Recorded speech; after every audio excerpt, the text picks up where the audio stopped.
कालियफणे विकटाटवेषु श्रीवेङ्कटाद्रिशिखरे शिरसि श्रुतीनाम्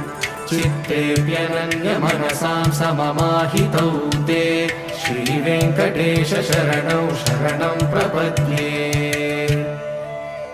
अम्लानहृष्यतवनीतरकीर्णपुष्पौ श्रीवेङ्कटाद्रिशिखराभरणायमानौ आनन्दिता किल मनोनयनौ तवैतौ श्रीवेङ्कटेश शरणौ शरणं प्रपद्ये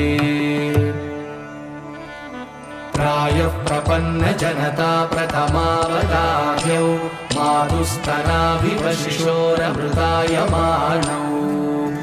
प्राप्तौ परस्परतुलामतुलान्तरौ ते श्रीवेङ्कटेश शरणौ शरणं प्रपद्ये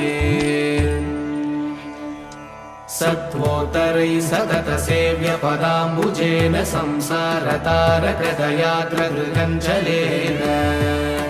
सौम्योपयन्तृमुनिनामवदर्शितौ ते श्रीवेङ्कटेश शरणौ